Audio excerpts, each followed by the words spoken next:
मैं शून्य हो जाता हूँ के बारे में बात करते हुए, क्योंकि उस मोमेंट को, उस क्षण को मैं बयान शायद नहीं कर पाऊँगा। इनर चैलेंज था, वो था भगवान से वार्ता स्थापित करना। ये विषय उन करोड़ों लोगों की आस्था का था, जिन्होंने 500 साल से अपने मन में भगवान को बसा रखा है और सब इंतज़ार कर रहे हैं भगवान आएँगे तो कैसे दिखेंगे।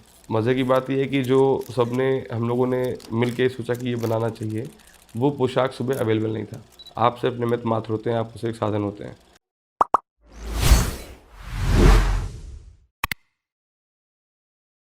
नमस्कार आप सभी को। मेरा नाम है श्रेया गुप्ता और आप देख रहे हैं oneworldnews.com। और आज हमारे साथ उपस्थित हैं मनीष त्रिपाठी जी।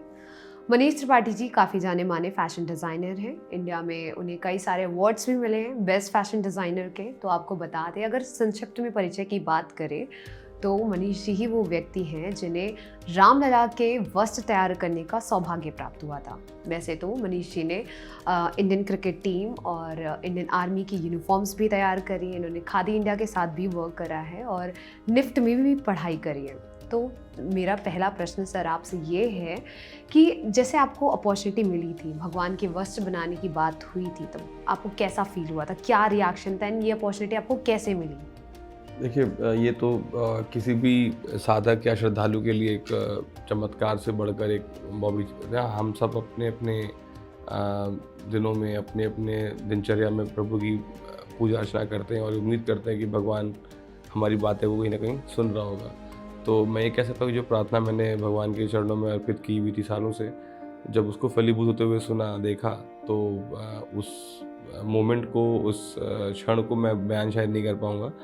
लेकिन ये ज़रूर है कि ये जो सेवा का मौका मिला, ये किसी वरदान से कम नहीं है मेरे लिए। जैसे हर एक श्रद्धालु अपने अपने जगह में, अपने अपने मन में प्रभु की परिकल्पना करके बैठा हुआ था कि भगवान आएंगे तो ऐसे दिखेंगे, भगवान आएंगे तो ऐसे नज़र आएंगे। मंदिर की तो सब लोग देख रहे थे, बट प्रभु की प्रतिमा किसी ने नहीं देखी थी, जो सबके लिए एक सरप्राइज़ था। मैं भी अपने मन में एक परिकल्पना लेके घूम रहा था कि एज़ अ डिज़ाइनर, कि अगर भगवान की पोशाक चाहे कोई भी बनाए, बट भगवान की पोशाक ऐसी होनी चाहिए। तो मेरे मन में वो एक मन में वो भाव था, और मुझे ही वो चीज़ करने को मौका मिल जाएगा, ये तो मेरे लिए मतलब ये कह सकते हैं बियॉन्ड किसी वो था। मतलब मैं क्या मेरे पास शब्द ही नहीं है। मैं आज भी, कई बार ये सवाल मुझसे पूछा गया, बट मैं इसका कभी एक सही से जवाब नहीं दे पाया, क्योंकि मैं शून्य हो जाता हूँ ये बारे में बात करते हुए, क्योंकि मुझे खुद नहीं पता ये कैसे हुआ। जैसे अभी आपने बात करी कि आपने पहले से ये कोई डिज़ाइन आपने दिमाग में सोच के रखी थी कि अगर मुझे मौका मिलता है या मैं बनाता हूँ तो मैं ये डिज़ाइन दूंगा। बट जब आपको ये अपॉर्चुनिटी मिली तो उसमें आपको क्या क्या चैलेंजेस थे जो फेस करने पड़े, और साथ ही साथ मतलब क्या डिज़ाइन, कैसे आपने चूज़ करी कि ये पर्टिकुलर फैब्रिक होगा, ये पर्टिकुलर डिज़ाइन होगी? बिल्कुल, देखिए, सबसे बड़ी बात है कि भगवान का काम जो है ना, जब आपको भगवान का काम करने को मिलता है, जब भगवान का काम होता है, भगवान स्वयं करते हैं। आप सिर्फ निमित्त मात्र होते हैं, आप सिर्फ एक साधन होते हैं। और भगवान ने मुझे अपना कार्य पूरा करने के साधन बनाया। मैं अपने आप को सौभाग्यशाली मानता हूँ कि प्रभु ने मुझ पर ये कृपा करी। चैलेंजेस बहुत सारे थे, बट कहते हैं राम काज में मतलब जब भगवान का कार्य, तो अपने आप ही उसको सुलभ हो जाना होता है। अपने आप से कुछ भी बड़ी बड़ी अड़चनें आई, कितनी अड़चनें आई मंदिर बनने में, क्या मंदिर आपके सामने खड़ा हुआ है। तो मैं समझता हूँ कि भगवान के कार्यों में अड़चनें आती भी हैं, लेकिन भगवान स्वतः से खुद ही इसको दूर भी करते हैं। So as a professional, as a designer, कुछ टेक्निकल चैलेंजेस थे कि कैसे एक प्रतिमा जिसमें जो मतलब जहाँ पे उसमें जॉइंट्स थे, इन द वे कि जॉइंट इन द सेंस कि सब जहाँ पे, क्योंकि सिंगल रॉक पे एक पूरा प्रतिमा भगवान की बनाई गई है, तो उसको सपोर्ट देने के लिए कुछ ऐसे पॉइंट्स हैं जहाँ पे इनको काटा नहीं आ सकता। और उनके मतलब वो भगवान की धोती की काउल कैसे बनेंगे, कैसे वो ड्रेप कैसे बैठेगा, वो एक बहुत बड़ा चैलेंज था, टेक्निकल चैलेंज। और एक जो इनर चैलेंज था, वो था भगवान से वार्ता स्थापित करना। जैसे एक तो चैलेंज हो गया कि ठीक है, ये टेक्निकल चैलेंज है कि कैसे ड्रेप होगा, वो होगा। बट एक होता है, जैसे आज किसी व्यक्ति विशेष के लिए अगर हम पोशाक बनाते हैं, कपड़े बनाते हैं, तो वो आदमी बता पाता है कि मुझे ये पहनना है, मुझे ये नहीं पहनना, मुझे ये कलर पसंद है, मुझे फिट आ रहा है, नहीं आ रहा है। बट एक प्रतिमा जिसमें अभी प्राण प्रतिष्ठा नहीं हुई है, उस प्रतिमा से संवाद स्थापित करना, ये अपने आप में एक बहुत बड़ा चैलेंज था, एक बहुत बड़ी जर्नी थी। और शायद मैं समझता हूँ कि वो मुझे मौका भगवान ने दिया, जहाँ पे शायद वो संवाद स्थापित हो पाया उस प्रतिमा के साथ। और मैं उनसे शायद ये पूछ पाया, वो मुझे बता पाए और मैं शायद बना पाया। तो अच्छा, जब फैब्रिक चूज़ करने की बात आई थी, ऐसे में कैसे आपने चूज़ करा कि हाँ ये पर्टिकुलरली होना चाहिए, और डिज़ाइंस कैसे डिसाइड हुई?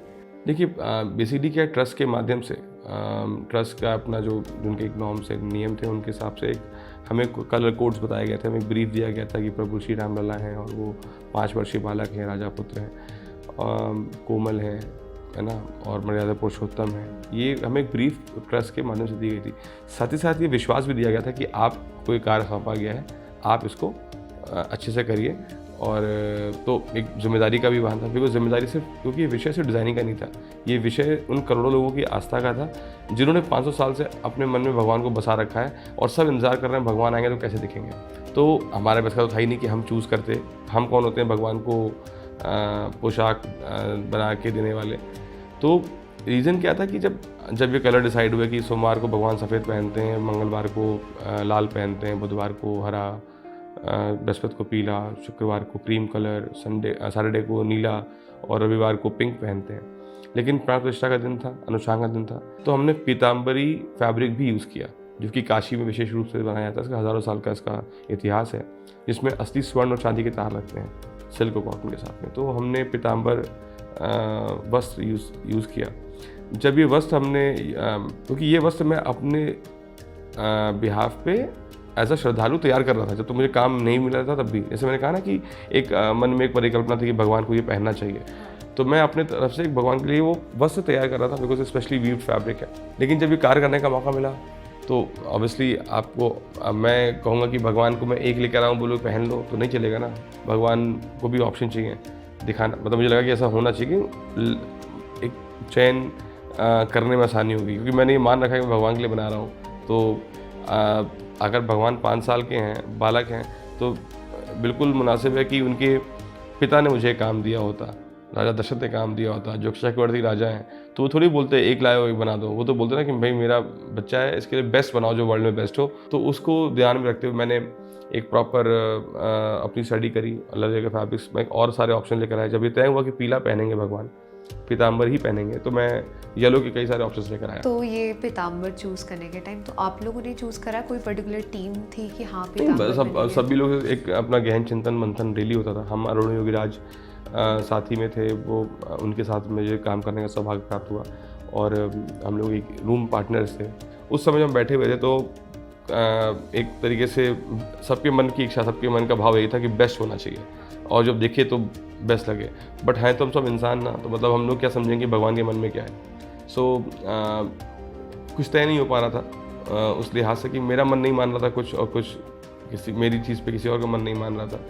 तो मैंने रात में भगवान के चरणों में अपने भाव समर्पित किए और बोले कि भगवान आप करें मार्गदर्शन कि आपको क्या पहनना है।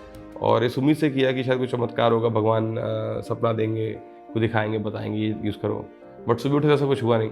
बट जो अचरज की बात यह है कि जो सुबह हुआ वो बड़ा अद्भुत हुआ। वो ये था कि जब हम सुबह उस शेड में गए तो जिस कपड़े पे, जिस पोशाक पे सबकी एक तरीके से आमराय बनी हुई थी, और मेरे मन में भाव आया था कि मैं दोनों बना दूंगा, जो बेस्ट होगा वो भगवान को पहनाया जाएगा। लेकिन मज़े की बात यह है कि जो सबने हम लोगों ने मिल के सोचा कि ये बनाना चाहिए, वो पोशाक सुबह अवेलेबल नहीं था। 4 घंटे 5 घंटे के लिए कपड़ा नहीं था। जैसे अभी सामने बैठा हूँ, ये फ़ोन रखा है, चश्मा रखा है, वो मैं बोलूँ यही तो कहाँ चला गया, उस टाइप से। तो लगा जो बेस्ट चॉइस था, फिर जिसमें आपने डे 1 पे देखा भगवान की पोशाक, तो वो हमने भगवान के लिए अर्पण करी। जब बनी तो लोगों को पसंद आई। तो बेसिकली भगवान ने अपने कपड़े खुद चूज़ किया। बिल्कुल, भगवान ने खुद चयन किया, हमने कुछ नहीं किया। हम डिज़ाइन करने जा रहे थे, मैं प्रिंटर मांग रहा था कि प्रिंटर चाहिए, प्रिंटर चाहिए। प्रिंटर रात में स्वप्न आता है, उन स्वप्न है कि हाथ से नहीं बना सकते क्या, तो लगा कि ठीक है, तो हाथ से फिर सुबह उठ के स्केच किया। तो चीज़ें ऐसी ऐसी हुई हैं जो मतलब और जो अनुभव, जो साक्षात्कार, जो एक तरीके से जो वहाँ पे मैंने 40 दिन अयोध्या में रहकर महसूस किया है, उसको मैं शब्दों में बयान नहीं कर सकता, क्योंकि वो एक सिर्फ प्रोजेक्ट या डिज़ाइनिंग का कार्य नहीं था, वो एक तरीके की तपस्या थी।